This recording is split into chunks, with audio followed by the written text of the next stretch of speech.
Welcome, everyone. Thank you so much for joining us today.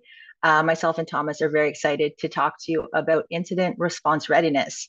This is very near and dear to the hearts of all the people here at Field Effect, because not only do we have our incident response readiness services, but we also do actual incident response work. So we get to see kind of both sides of that sword. So without further ado here, I'll introduce myself. I'm Alyssa Parenteau. I am a senior cybersecurity analyst and advisor at Field Effect. I've been doing cybersecurity for a little over 20 years now. And most of my time at Field Effect right now is spent doing educational things like the webinar today. I'm super happy to present Mr. Thomas Dunne, somebody who I worked on and off with during that 20 years. I'll try not to make too many jokes at his expense. And without further ado, Thomas, do you want to introduce yourself? Sure. Thanks. Hi, everybody. Good afternoon. Thanks again for joining us for the discussion today. As Alyssa mentioned, my name is Thomas Dunne. I work as a strategic cybersecurity advisor here at Field Effect. Similar to Alyssa, I do as well have a little over 20 years of experience in the domain of cybersecurity and cyber defense. The bulk of my career was spent with the communications security establishment in Ottawa, and also spent some time working on cyber defense and Canada's national cybersecurity strategies with time at the Privy Council office and also Canada's Department of Industry. Before joining Field Effect, I also worked with an organization called the National Security and Intelligence Committee of Parliamentarians, and in that role performed a review of Canada's federal government's framework for defending its networks from cyber attack. So all of this is, I view it kind of as an ongoing journey in cybersecurity of my own, one that Alyssa and I have spent a lot of years working together, and sort of agree that we continue to learn as we go, as the domain evolves, and the challenges, new opportunities and challenges present themselves on an ongoing basis. So my journey to cyber self-actualization is still ongoing. But I think we're going to get into a lot of really interesting discussion today. And as Alyssa mentioned, welcome your comments, questions. Please feel free to use the chat, and as needed, Alyssa will interject as we go if there are sort of topical questions to raise along through the discussion. So I'm going to try and lead here through a discussion of incident response readiness. So you would have seen on the cover slide and on the invitation for today's webinar that I described this as battening the hatches ahead of a stormy day. My 11-year-old son has been on a run of watching all the Pirates of the Caribbean movies lately, so I'm going to try to keep naval and pirate themed references to a minimum. But we did feel that was sort of an apt description of what we're trying to do when it comes to incident response readiness. Is really about advanced preparation in a number of different areas. So we're going to dig into what it means to be ready for a cyber incident. We're going to talk about what is the idea of readiness and how we can improve our readiness. And you're going to find that we're going to get into two very important aspects of the discussion. So one about preparation and one about practice. So that's going to include themes of planning and testing, reviewing, and repeating those efforts when it comes to improving incident response readiness.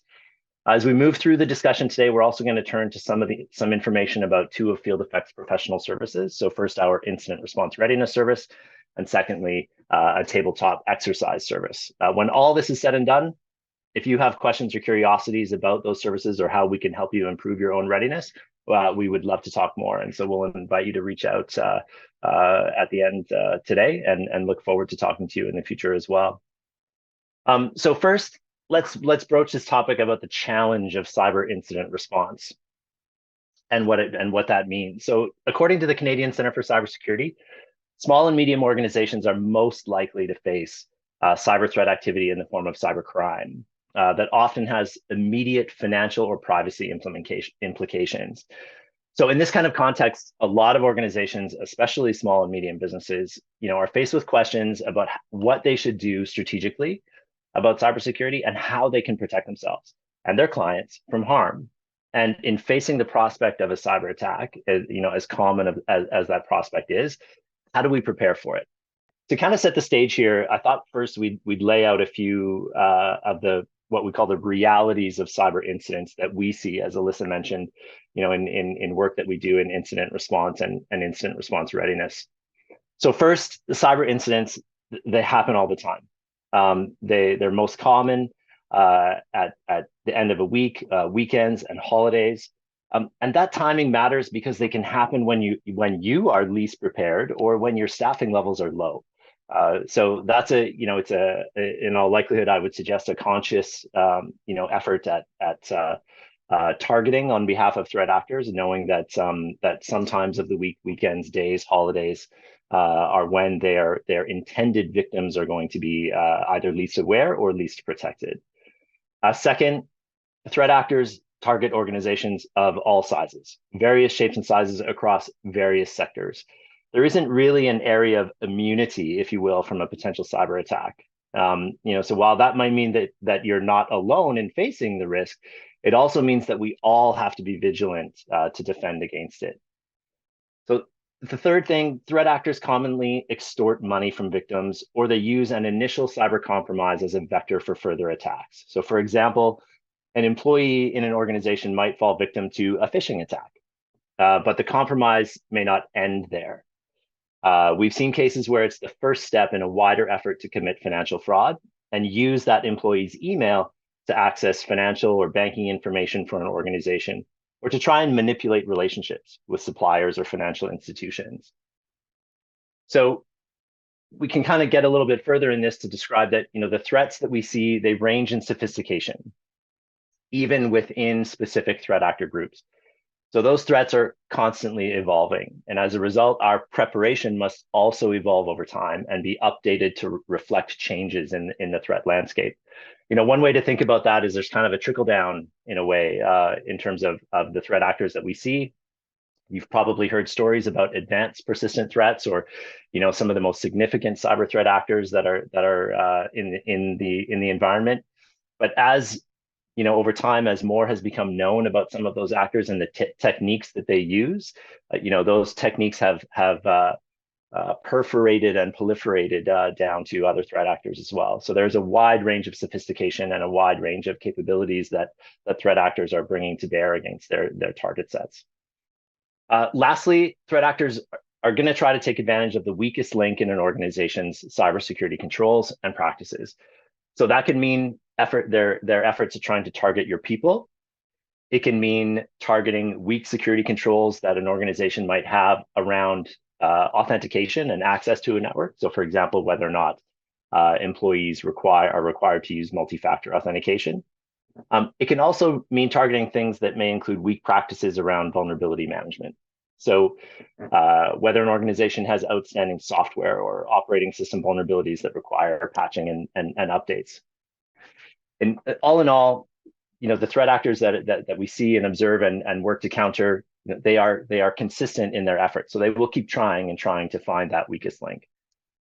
So what kind of incidents do we see in this space? And how can we describe this in some of the other perspectives of why incident response is challenging? So here, I think it would be helpful to try and describe some of the consistent patterns that we see during cyber incidents that highlight the challenge of effective incident response. So first, a common thread is that organizations may have a lack of in-house cybersecurity expertise. And with an absence of core cybersecurity and incident response expertise, there can be an uncertainty or inertia about what to do when faced with an active incident and how to respond in the moment. Second, victims often lack a documented and practiced incident response plan. They may also lack other sort of corollary types of assistance, such as cyber insurance or legal counsel or sufficient log management within their organization that would help to sort of tell the story of what had happened in an incident. Those kind of absences, when taken together, they compound to make an effective and efficient incident response more difficult. So in our view, having an incident response plan is one of the most important things an organization can do to be prepared. It's going to help you prioritize response actions and provide critical guidance in a high stress environment. A third, we recognize that organizations face really difficult decisions when they're trying to balance the continuation of their operation with incident response activities. So there's often a feeling that there's a need to rush in responding in order to keep operations going. So sorting and balancing decisions during an incident is going to be compounded by the absence of an incident response plan, as many organizations face competing priorities from within their organizations, may not have clearly documented priorities for what to do first. So taken together, all of that can result in longer delays in fully responding to an incident and restoring an organization to its proper operations. Lastly, on the sort of topic of prioritization, a lot of organizations will focus on restoration first, putting containment second, which can result in response and recovery times being more lengthy. There can be a number of reasons for that. In some cases, organizations will start restoring efforts without preserving data related to the incident. So that can make it more difficult to identify, how did a threat actor gain access to an environment? And without that kind of information or identifying the root cause of an incident, it can be a more difficult effort to try and determine not only how to restore, but where to restore and whether or not your restoration will be clean, like really expunging that threat actor from your environment. So, an absence of data in terms of what has happened during an incident means it's not going to be possible to fully assess a threat actor's impact on your environment. So all in all, that can result in a threat actor potentially regaining access to an environment after you think you've recovered. So these kinds of common themes, can present challenges for organizations, and one that we think can be overcome with advanced planning and preparation ahead of an incident. In terms of the work that we do in cyber defense and incident response, we categorize the kinds of activities that we see into 6 main types of cyber incidents. So ransomware compromises, business email, malware compromises, information theft, compromises of internet-facing services, and unauthorized fund transfers. In some instances, these types of events will be combined or layered. So they don't always exist cleanly or individually and independent of each other.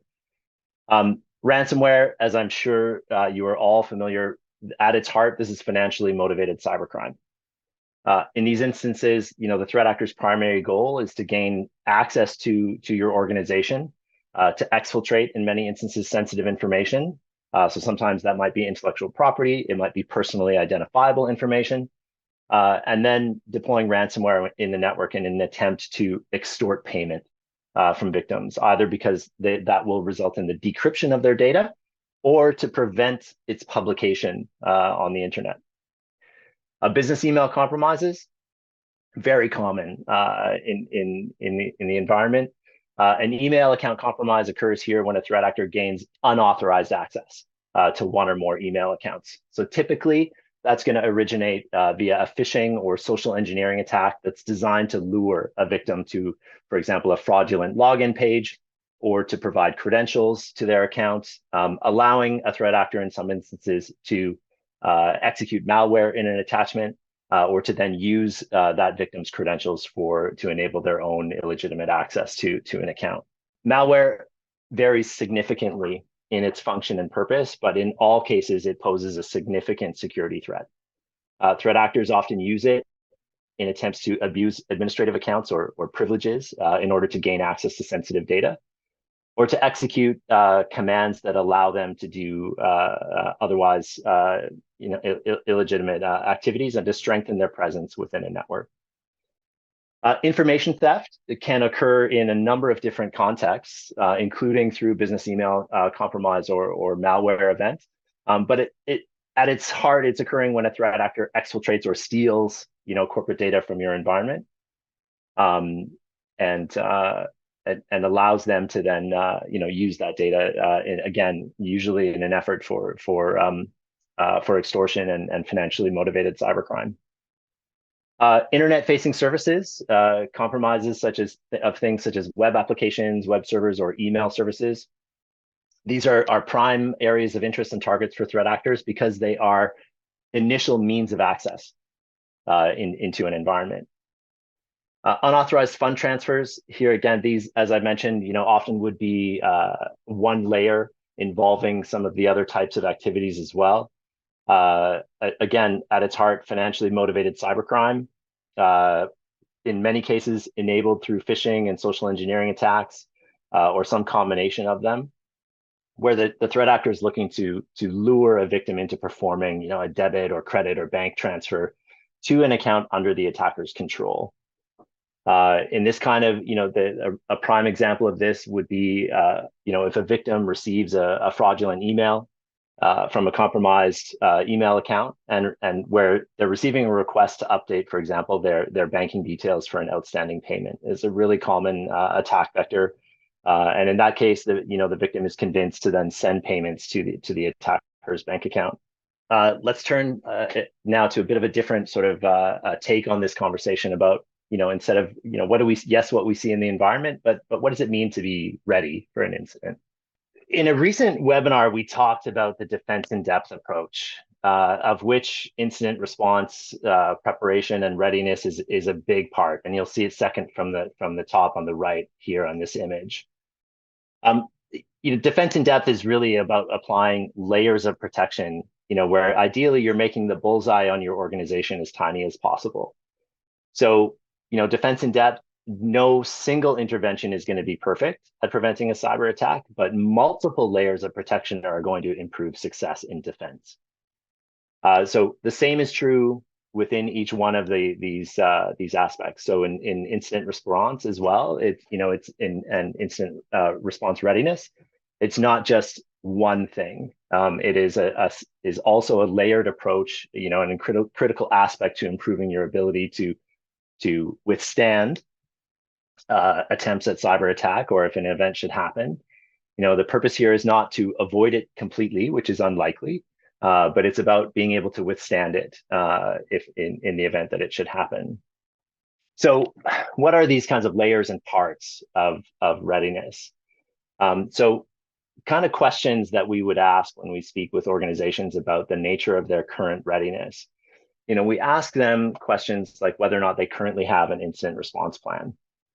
So in that, do they have a documented plan that has allowed them to identify the types of actions or activities that they're going to need to do in order, and that are going to need to be done in order to detect, respond, and recover from an incident? So in that, have they identified, that their organization has clear lines of decision making during an incident? And so this is tied closely to having an accurate and clear documentation of roles and responsibilities within an organization. We work with our clients in understanding the manner of their investments in cybersecurity monitoring. So that's probably the most cost-effective way, to protect your organization, is to invest in good monitoring. We ask questions as well about whether the right people know what they need to do in case of an incident. So have responders within your organization been identified, and do they know what their responsibilities are when an event happens? I mentioned at the outset, that some of this was about preparation and some of it is about practice. So we look to encourage and understand whether or not clients regularly, and in most cases would suggest that be annually, that they test their plan and their processes. Because testing your plan is going to ensure that you can identify gaps in your current processes, and that you can then map out a mitigation plan to address them. Lastly, a question that we'll ask, do you know who you can call to get help? So we recognize that many organizations are not in a position to detect and resolve a cyber incident necessarily all on their own. So having external supports identified with available contact information is going to make that response process easier. Knowing who to call and when can go a long way to reducing your anxiety both before and during an incident. So a little bit more detail and digging into this a bit more about what it means to be well prepared. So being well prepared for an incident means having a solid and deep understanding of a number of layers. So here we're talking about people, about technology, and about processes that you have in your organization. Importantly, it's not just about a technology solution. the people and processes are also fundamentally important in terms of your readiness.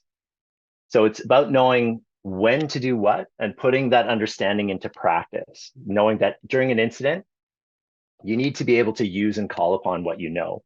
So, recognizing the strength in the place that where you are, and then building from there to respond to the incident. The processes that you do have in place are going to be tested.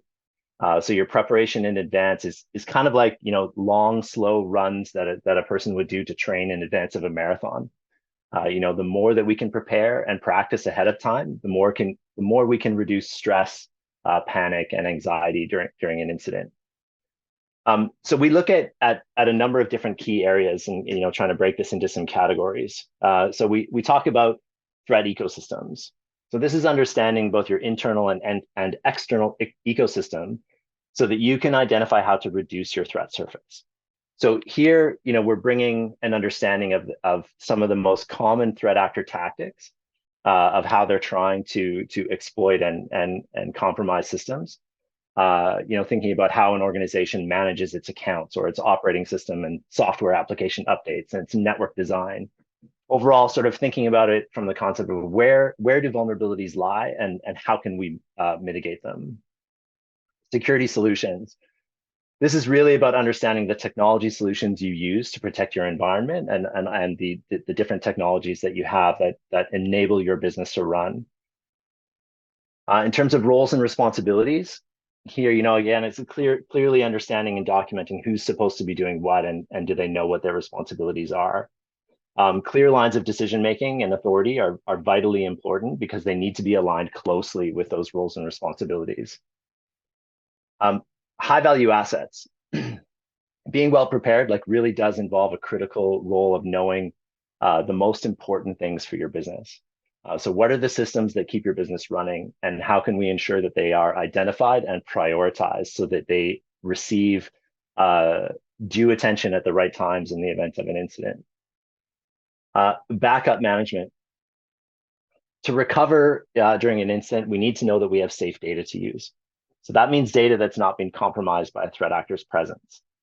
It's also critical to know that we can safely and efficiently restore from backup data. So that means we need to test recovery procedures from the backup data sources that we have. We see a number of instances where organizations don't test their recovery from backup. So it's unknown in that kind of environment if their backup procedures can be relied upon in the event of an emergency. So it's a big focus and an area of encouragement from us that organizations ensure that they are testing their recovery processes with the backup data that they have. I mentioned logs and log management earlier. So I often describe incident response as a bit like a choose your own adventure novel, as each incident can go in a myriad of directions. But when it comes to telling the story of what's happened, it is effective log management that's going to let you kind of open up the chapters of that book and look into the past, of what's happened. So the logs that you have are fundamental to being able to tell the story of what happened. So it's critical to ensure that each organization is capturing the right kinds of logs and retaining them for sufficient periods of time.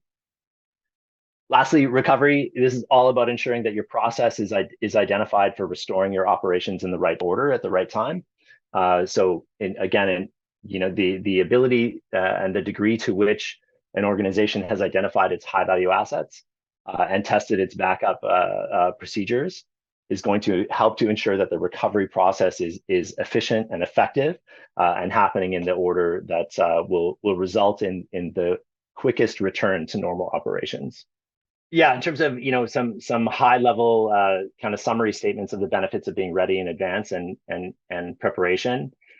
The degree that we can prepare in advance has a direct correlation to a reduction in the time and cost of recovery. I was mentioning a statistic in media recently that the difference for organizations who have a response plan in place to those who don't can be in significant magnitudes of difference in terms of cost when it comes to responding from an incident. So hard to draw direct lines for or a universal rule there for all organizations in terms of that value. But suffice to say, it can be very significant. Lastly, work in this area really improves returns on cybersecurity investments.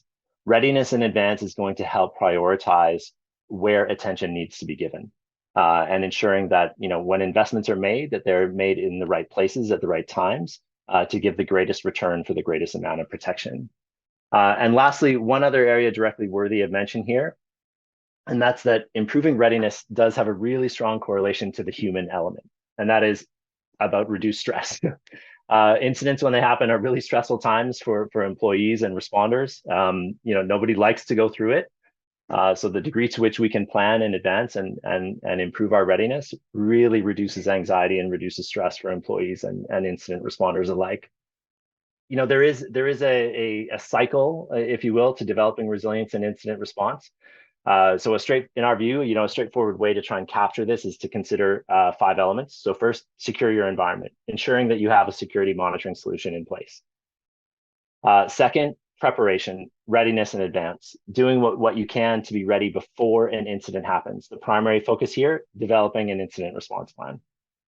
Third, practice. This is about putting all of that advanced preparation into play, testing your plan and its presumptions and assumptions, validating ideas, answering questions ahead of time. Fourth, review, taking a step back to consider how you've prepared and what you've learned in testing your presumptions. What changes, it's going to help you identify what changes you might need to make and how you can adapt your preparation to make the execution more effective during a real event. And lastly, repeating the process. Repetition is going to build muscle memory. It's going to build confidence and assurance that in the event of a real incident, the organization is going to perform well and mount an effective and an efficient response. So I'm going to turn next to breaking down these preparation and practice elements into a little more specifics, as I mentioned, by talking about 2 of Field Effects professional services, the Incident Response Readiness Service, this is the prepare element, and the tabletop exercise, which is the practice. Theory and practice, the Incident Response Readiness Service. This service is designed for clients who are looking to be prepared to respond to an incident. It's designed for clients who are looking to have an incident response plan and develop incident response playbooks. So when I talk about playbooks, I invite you to think back to those types of incidents that I described, the ransomware compromise, the malware compromise, or information theft, business email compromise. Playbooks in the Incident Response Readiness Service are designed to respond and help provide guidance for each one of those types of incidents. The service is also designed to help clients make effective and efficient investments in their readiness. It helps to clarify where to begin. So in our view, it's not just an off-the-shelf incident response plan, because it's developed based on our real world cybersecurity experience and experience in, as Alyssa was talking about, practical incident response cases. In all cases, with the provision of the Incident Response Readiness Service, it's led by a dedicated cybersecurity advisor, a lot of human-to-human consultation and contact, and that person works together with clients from start to finish. The service begins with a survey that allows clients to provide us a detailed baseline of information about their current readiness posture. That survey information allows us to gain a thorough understanding of an organization's threat surface. So we dig into questions there about security controls and practices and align those questions to our knowledge of the most common threat actor approaches. So, we've talked about phishing, social engineering, security controls like multi-factor authentication, and questions about remote desktop solutions or how remote connectivity is managed within a network. From there, your cybersecurity analyst is going to work with you to analyze your survey responses and prepare a detailed reporting package. It's going to outline our observations on your current posture, and it's going to provide prioritized recommendations on how to improve it. So the service includes, as I mentioned, regular consultation and check-ins from start to finish, and wraps with a debrief Q&A session that allows us to highlight everything that we found. The service is also accompanied by a 2-month deployment of Field Effects Managed Detection and Response Service. So for this, again, your analyst would work with you to establish that comprehensive monitoring to cover your network traffic, endpoints in your environment, and cloud solutions you may use. So at a high level, this is what the service is, but importantly, I think it would be worthwhile to talk about why it's a worthwhile effort. So why consider the service? If I had to answer this question in one sentence, I would say that investing in readiness in advanced preparation is going to save both time and money later on should an incident happen. So the service is going to help you assess all the key aspects of your readiness, including critical activities and security controls, as I mentioned earlier, related to your people, processes, and technologies. But it also includes a couple of critically important deliverables. So first, concise and easy to understand reporting. So that includes a clear set of prioritized actions to improve your readiness program and rationales for why those recommendations are important. Those recommendations are also grouped to support multi-year planning. In some instances, some organizations may have a lot of work to do and others less. But what our effort is to try and tailor those recommendations in a means through which they are achievable. And so in some instances, we would recommend high priority elements being approached immediately. So it might be in the first year, and then in later years, approaching lower priority recommendations. The second deliverable here with the service is a tailored incident response plan. And as I mentioned, incident response playbooks. So these are, you can think of them as sort of fill in the blank style plans and playbooks, but we work with clients to customize them so that they can quickly write them and put them into effect. So they're right-sized for your organization and designed with your specifics in mind.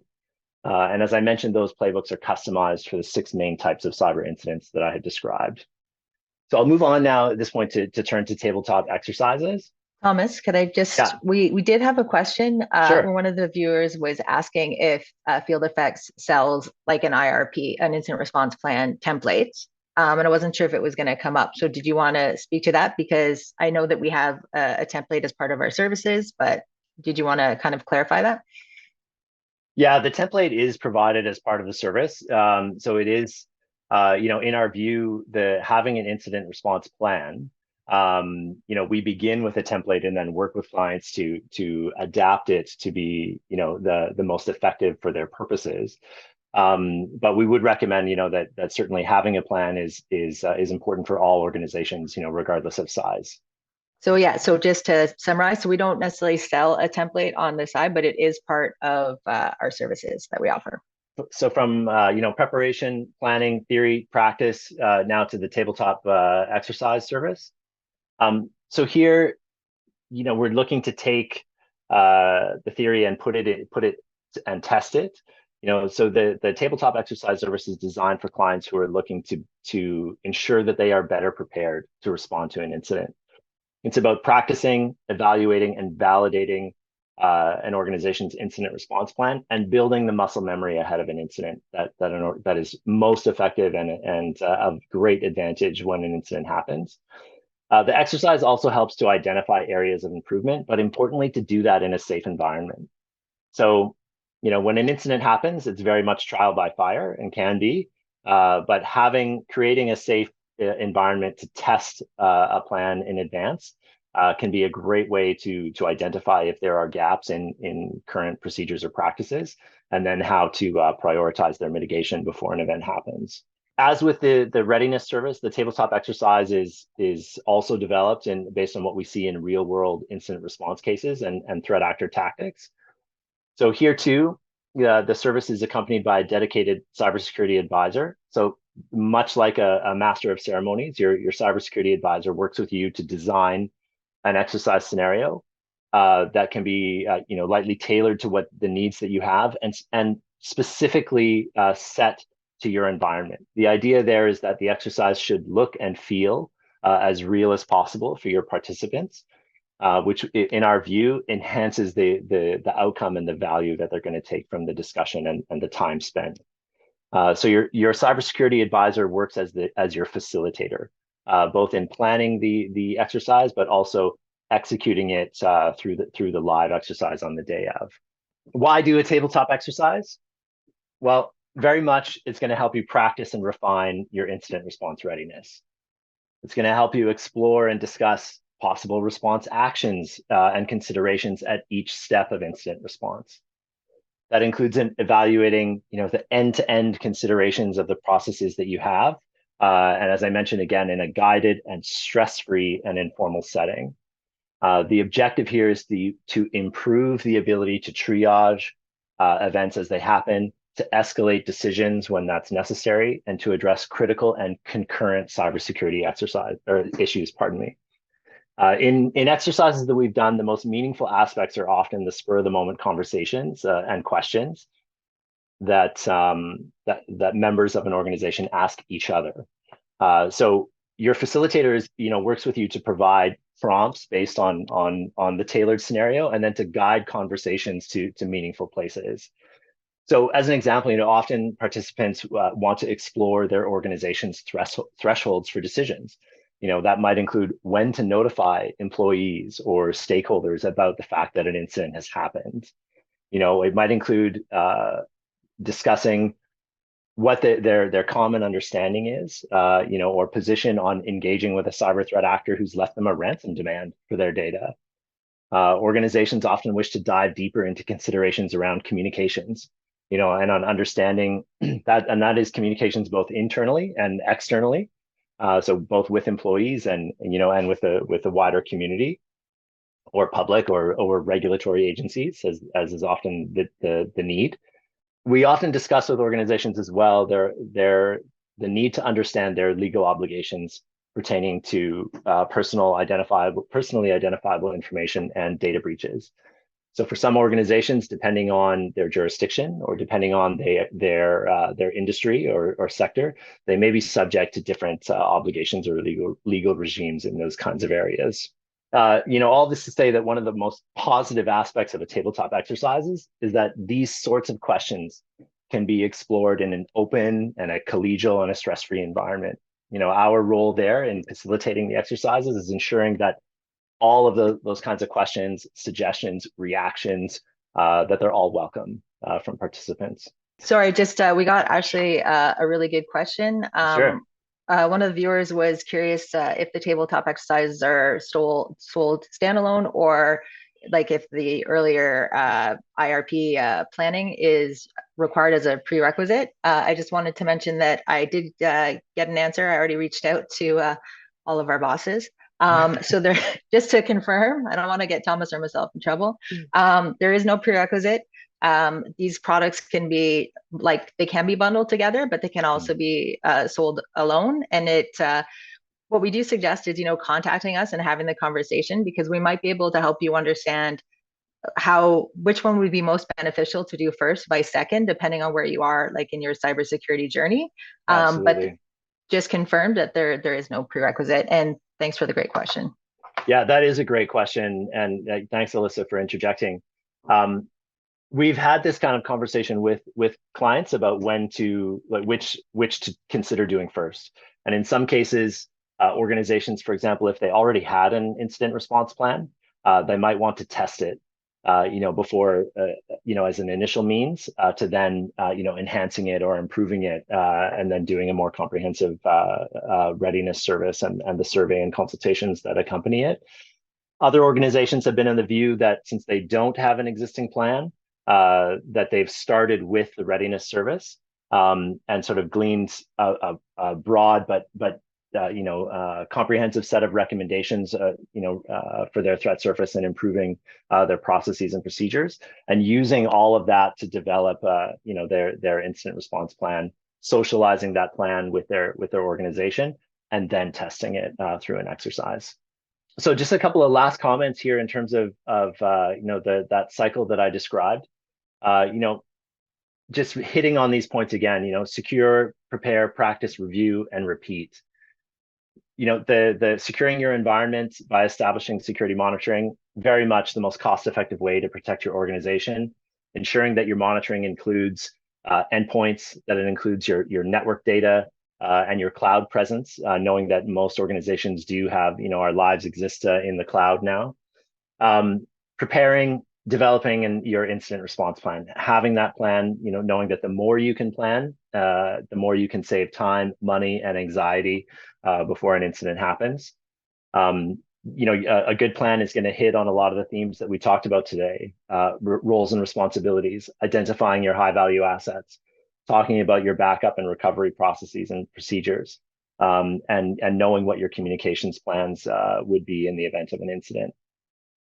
Practicing your plan, building that muscle memory that's going to ensure a better response if an incident should happen.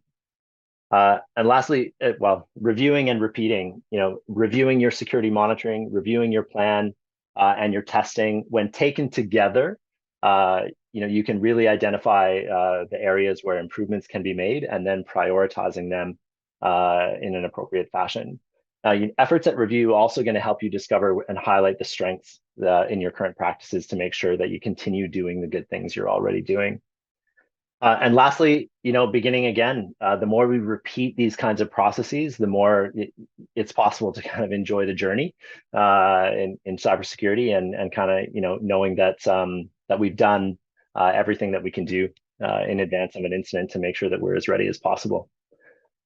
So I'm gonna end my remarks there and say thank you again very much to everyone for joining us. Happy to jump in on any additional questions if there's some in the chat. And please feel free, as Alyssa had mentioned, if you'd like to discuss more or have after the webinar, you think of any other additional questions, please reach out. We definitely love to chat. That was awesome. Thanks so much, Thomas. We do have a couple questions. They're pretty, some are pretty specific here. We'll see what we can do. So somebody is curious if we create IR plans for the MSP or MSSP and a customized plan for each of their client organizations. I'm thinking of a client we had. So they're basically asking if we create the IR plans for the MSP, so the MSP partner we would have, and a customized plan for each of their client organizations. So I am just getting intel on this as well. That we do that, and we can help an MSP or MSSP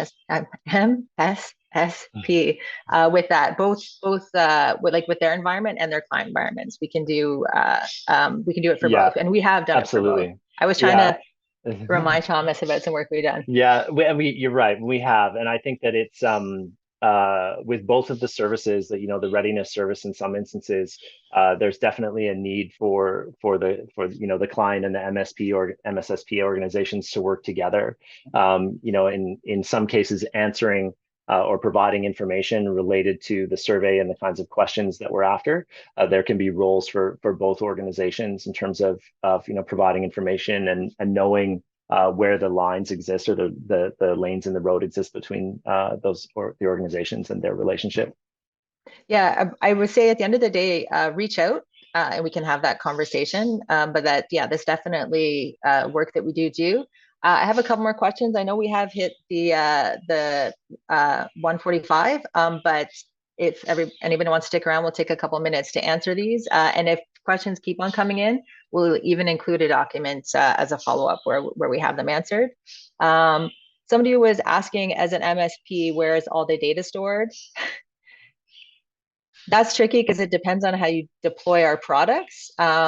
So not to answer that for you, Thomas, but there's different ways you can deploy our products. The solution, there's network, cloud, and endpoint. But one of the great things about Field Effects is one of the options is that you're keeping most of the data on your network and with the MSP and control of the MSP. But for details about that, like Thomas nor I are the experts there, to be honest, on the actual deployment details, and it would be best to follow up with us. We'd love to have that conversation with you. Somebody wants to know who should be part of the tabletop exercise. Maybe this will be the last one and we'll have to answer anything else kind of offline. But this is a great question. That is a great question, and one that we discuss at length with clients when we're planning tabletop exercises. So the simplest answer is, to ensure that those present at the exercise are the individuals or groups that you want to test in terms of the nature of their reaction and their processes. But exercises can also be designed to solicit, responses and engagement from different groups within an organization. So, for example, in some instances, organizations may specifically want to test the engagement with their executive team. In some cases, an IT team is well versed in sort of the technological response to events when they happen, but it can be the follow-on engagements with with other groups within an organization, or as decisions are pushed up to other levels within the organization, that can be some of the pressure points that can exist, or if there isn't clarity about roles and responsibilities and points of escalation for decisions. So all this to say that the work of your cybersecurity advisor when designing the exercise would be to ensure that that there's a clear understanding of your objectives, both in terms of the type of event that the exercise should include. Is it ransomware or is it something else? But also then who are the participants and what are their roles, and trying to draw their participation into the discussion so that the organization as a whole is getting the greatest benefit from it. That's a great answer. And I would add that, we've even done board level exercises, which are fun and pretty different. So to Thomas's point, if we have a good idea of what your requirements are, we can tailor those.